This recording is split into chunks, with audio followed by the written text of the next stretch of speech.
चलिए अब उदाहरण नंबर 15वां है, वो बहुत ज़्यादा इंपॉर्टेंट है। तो इसके अंदर आपको जो है थोड़ा सा फोकस रखना है। मैं इसके अंदर आपके सारे डाउट क्लियर कर दूंगा। बहुत से स्टूडेंट कह रहे हैं कि ये जो क्वेश्चन है ये हमारे को समझ में नहीं आया, लेकिन ये एग्जाम में आने के बिल्कुल लायक है, क्योंकि ये थोड़ा सा हार्ड लेवल का है, लेकिन जो है हम इसको सिंपल तरीके से सॉल्व करेंगे।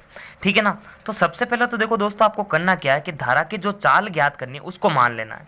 और जब हमारे पास में कोई आधार नहीं रहता तो हम उसको एक्स मानते हैं, और चाल हमेशा किलोमीटर प्रति घंटे में मापी जाती है। तो सबसे पहला काम हमारा यही रहेगा कि हम जो है आंसर लिख के लिखेंगे कि माना कि धारा की जो चाल है वो बराबर x। अब x किलोमीटर प्रति घंटा, ठीक है ना, क्योंकि वो इसमें मापी जाती है किलोमीटर प्रति घंटे के अंदर। अब जो है दोस्तों आपको करना क्या है, यहाँ पर थोड़ा सा फोकस रखना है। ये कह रहा है कि एक मोटर बोट जिसकी स्थिर जल में चाल 18 किलोमीटर प्रति घंटा है, 24 किलोमीटर धारा के प्रतिकूल जाने में, वही दूरी धारा के अनुकूल जाने की अपेक्षा 1 घंटा अधिक लेती है। तो यहाँ पर दोस्तों मैं आपको एक चीज़ बता देता हूँ। तो यहाँ पर जैसे मैं सबसे पहले जो है चाल का फॉर्मूला लिखना चाहूँगा। चाल बराबर होता है दूरी बट्टा समय, जो हम जो है 6-7 से पढ़ते आ रहे हैं। तो यहाँ पर जो आपको करना क्या है, ऐसा कभी भी क्वेश्चन आए ना कि चाल ज्ञात करो, धारा की चाल ज्ञात करो या रेलगाड़ी की चाल ज्ञात करो, तो वहाँ पर हमेशा समय का यूज़ करते हुए ही हम जो है समीकरण बनाएंगे। हमेशा समय के फॉर्मूले का यूज़ करके ही समीकरण बनता है। तो यहाँ पर जो है हम समय का फॉर्मूला निकालने के लिए क्या करेंगे, चाल और समय को जो है इंटरचेंज करेंगे, यानी एक दूसरे के स्थान पर लिख देंगे। तो समय इधर आएगा, चाल नीचे आ जाएगी। तो समय का फॉर्मूला क्या बनेगा, यहाँ से समय का फॉर्मूला बनता है दूरी बट्टा चाल। अब देखिए आपको करना क्या है, धारा की चाल निकालनी है, तो हमारे को जो है मोटर बोट की चाल जो है उसका यूज करना है, और एक बार जो है प्रतिकूल के लिए और एक बार अनुकूल के लिए जो है समय ज्ञात करना है। ठीक है ना। तो यहाँ पर देखना आप, देखो हमारे पास में जो दूरी हम यहाँ पर यूज़ करेंगे ना समय के फॉर्मूले के लिए, वो दूरी कौन सी यूज़ करेंगे, और दूरी हमेशा जो होती है वो किलोमीटर में मापी जाती है। तो यहाँ पर ये तो चाल है, लेकिन ये क्या है फिर, तो यहाँ पर इसका मतलब है कि एक मोटर बोट जो है वो 24 किलोमीटर कुल दूरी तय करेगी। तो यहाँ पर जो है दूरी हमारे पास में रहने वाली है 24 किलोमीटर, ठीक है, जो इस फॉर्मूले के अंदर यूज करेंगे। तो हमारे पास में चाल क्या होगी, तो चाल जो है एक बार प्रतिकूल के लिए निकालो, माफ करिएगा, जो प्रतिकूल जाने में जो समय है वो निकालना है, और अनुकूल जाने में जो समय है वो निकालना है। तो यहाँ पर जो है धारा के प्रतिकूल चलने पर नाव द्वारा लिया गया समय वो निकालते हैं। तो यहाँ पर देखो धारा के, यहाँ पर इस तरह से 3 डॉट लगा दो, धारा के प्रतिकूल।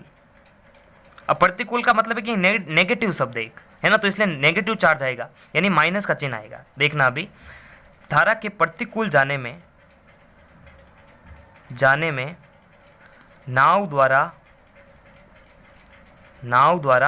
लिया गया समय, क्योंकि देखो समय का यूज करवाना है। धारा के प्रतिकूल जाने में नाव द्वारा लिया गया समय।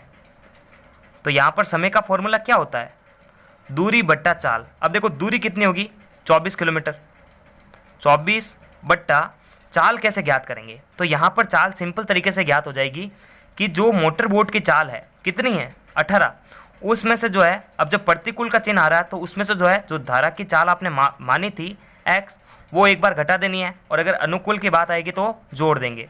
तो फिलहाल जो है धारा के प्रतिकूल जाने में नाव द्वारा लिया गया समय जो है, अब जब प्रतिकूल है तो आपको करना क्या है, जो चाल हमारे को माननी है वो मोटर बोट की चाल में से x घटाना है, यानी मोटर बोट की चाल में से जो धारा की चाल मान रहे थे वो घटाना है। तो 18 माइनस x कर देंगे, ठीक है ना। अब इसी तरह जो है हम धारा के अनुकूल जाने पर लिया गया समय निकालेंगे। तो ये जो लाइन है वापस लिख देना आप, मैं सिंपल तरीके से लिख रहा हूँ, अनुकूल जाने पर या जाने में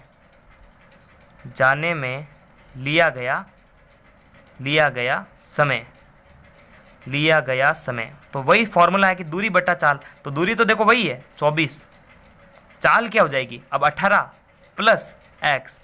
सिंपल है ना, आपको सिंपल तरीके से समझ जाना है कि जो मोटर बोट की चाल होती है उसके अंदर अब जब प्रतिकूल आ रहा तो उसमें से जो है धारा की चाल घटा देनी है, और जब अनुकूल आ रहा है तो उसी मोटर बोट की चाल में वो जो धारा की चाल मानी थी वो जोड़ देनी है। तो ये कंसेप्ट समझ में आ गया तो अगला वाला भी आ जाएगा। अब देखिए आपको करना क्या है, जैसे देखिए मैं आपको सिंपल तरीके से एक चीज़ पूछता हूँ, जैसे देखिए कि चौड़ाई जो है वो लंबाई से 2 अधिक है। तो आप किस तरह से इस तरह से लिखते हैं कि बॉर्डर जो है वो लंबाई से 2 अधिक है। आपने ऐसा तो नहीं किया बॉर्डर +2 बराबर लंबाई, ऐसा तो नहीं किया ना आपने, क्योंकि देखिए जो चौड़ाई है वो लंबाई से 2 अधिक है। तो उसी प्रकार जो है हम इस क्वेश्चन के अंदर इस लैंग्वेज का यूज़ करेंगे। ये कह रहा है कि प्रतिकूल जाने में वो दूरी धारा के अनुकूल जाने की अपेक्षा 1 घंटा अधिक लेती है।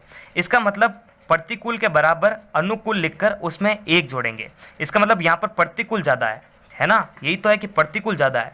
जब बॉर्डर लंबाई से 2 अधिक है तो हम जो है लंबाई के अंदर 2 जोड़ते हैं। तो उसी प्रकार जो है प्रतिकूल अनुकूल की अपेक्षा 1 अधिक है, तो प्रतिकूल तो इधर लिखा जाएगा, अनुकूल में 1 घंटा अधिक जुड़ेगा। तो हमारे पास में देखो दोनों ही समय दे रखे हैं और मैंने पहले ही बताया था कि समय का ही यूज करना है। तो दोनों पर देखो हमारे पास दोनों ये समय है, तो हम क्या करेंगे प्रतिकूल के बराबर लिखेंगे अनुकूल और अनुकूल में जोड़ देंगे 1 अधिक। तो यहाँ पर देखो 1 अधिक घंटा दे रखा है तो वही जुड़ेगा। तो यहाँ पर देखो प्रश्नानुसार इधर लिखा जाएगा प्रतिकूल वाला, क्योंकि प्रतिकूल अधिक है। 24/18 माइनस एक्स बराबर प्रतिकूल के सामने लिखा जाएगा अनुकूल 24/18 प्लस एक्स। अब अनुकूल के अंदर 1 जुड़ेगा क्योंकि प्रतिकूल जो है अनुकूल की अपेक्षा 1 घंटा अधिक ले रहा है। तो ये हमारे पास में समीकरण बैलेंस हो चुका है। अब इस समीकरण का यूज करके जो है एक्स का मान निकाल सकते हैं। तो यहाँ पर सिंपल सा प्रोसेस है, इसको इधर ट्रांसफर कर दो आप। तो यहाँ पर देखो 24/18 माइनस एक्स तो अपनी जगह पे है, ये इधर आ जाएगा तो माइनस का 24/18 प्लस एक्स हो जाएगा और उधर क्या बचेगा 1 बचेगा। अब जो है आपको इसको लसब लेके सॉल्व नहीं करना है, सिंपल जो है इसके हर को इसके अंश से, इसके हर को इसके अंश से और दोनों के हर को एक दूसरे से मल्टीप्लाई करना है, ठीक है ना। तो यहाँ पर देखो ये 24 से जो है 18 प्लस एक्स गुना हो जाएगा, 24/18 प्लस एक्स, ये माइनस का 24 है, ये 18 माइनस एक्स से इंटू होगा क्योंकि ये पूरी वैल्यू जो है इससे गुना होगी। तो ये इस तरह से हम कॉस्टिंग में बंद करके बता रहे हैं। और नीचे देखो क्या होगा, ये दोनों आपस में गुणा हो जाएंगे। तो यहाँ पर देखो 18 माइनस एक्स और 18 प्लस एक्स बराबर में देखो 1 था तो 1 यहाँ पर लिख देते हैं।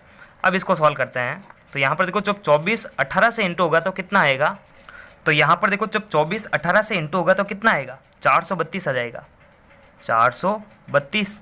अब यही 24 वापस प्लस के एक्स से इंटू के बनेगा, प्लस का 24x। अब ये माइनस का 24 प्लस के 18 से इंटू के क्या बनेगा, माइनस का 432। ये माइनस का 24 माइनस के x से गुणा के बनेगा माइनस माइनस प्लस, तो प्लस का 24x, ठीक है ना, 24x बनेगा, ठीक है ना। ये इसे इंटू का 24x प्लस का बन जाएगा। अब ये जो वैल्यू है ना ये 1 से उधर जाके गुणा हो जाएगी, तो 1 से गुणा होगी तो यही वैल्यू वापस आएगी। तो यहाँ पर देखो 18 माइनस एक्स और 18 प्लस एक्स। अब देखो हम क्या करेंगे, देखो ये प्लस का है ये माइनस का, प्लस माइनस कैंसिल, 24 और 24 दोनों प्लस प्लस के हैं तो जुड़ जाएंगे, 48x हो जाएगा बराबर। अब देखो ये a माइनस बी और a प्लस बी जैसा लग रहा है, तो 18 का स्क्वायर माइनस एक्स का स्क्वायर, तो 18 का स्क्वायर करने पर क्या आता है 324 आता है, और x का स्क्वायर करने पर माइनस का एक्स स्क्वायर। अब इसको उधर ट्रांसफर कर देंगे, ठीक है ना, या फिर जो है इन दोनों को इधर ट्रांसफर कर दो। तो यहाँ पर देखो ये तो प्लस का है, ये इधर आके क्या बनेंगे, देखो ये माइनस का इधर आके बन जाएगा एक्स स्क्वायर प्लस का, ये इधर आके माइनस का बनेगा, और ये तो देखो प्लस का एक्स प्लस का 48x है, ये इधर आके माइनस का 324 बन गया, ठीक है ना। देखो कुछ समझ में आना चाहिए आपको, ये पूरी वैल्यू जो है ना इधर आ गई है, और ये तो देखो पहले से प्लस था, बस ये माइनस का इधर आके प्लस का हुआ, ये प्लस का इधर आके माइनस का हो गया। तो देखो हमारे पास में समीकरण आ चुकी है। अब हम जो है श्रीधराचार्य का सूत्र लगा के इसको सॉल्व कर देंगे, ठीक है ना। तो यहाँ पर देखो द्विघाती सूत्र से हम सिंपल लिखेंगे, द्विघाती सूत्र से क्या होता है द्विघाती सूत्र, x बराबर minus B plus minus B square minus 4ac बट्टा 2a, ठीक है ना। तो मैं एक बार जो है इसकी कंपेरिजन a b c से हम जो है करवा देंगे। तो इसका व्यापक समीकरण क्या होता है, ये ax square plus B X plus C बराबर 0। एक्स स्क्वायर का गुणांक a का मान, तो फिलहाल यहाँ पर कोई गुणांक है नहीं तो 1 मान लेंगे, तो a का तो वैल्यू है वो आ गया हमारे पास में 1। उसी प्रकार b का वैल्यू है x का गुणांक, तो x का गुणांक है 48, तो b का वैल्यू हमारे पास में है 48, और c होता है कोई कांस्टेंट, तो हमारे पास में संख्या क्या है माइनस का 324 है, ठीक है ना।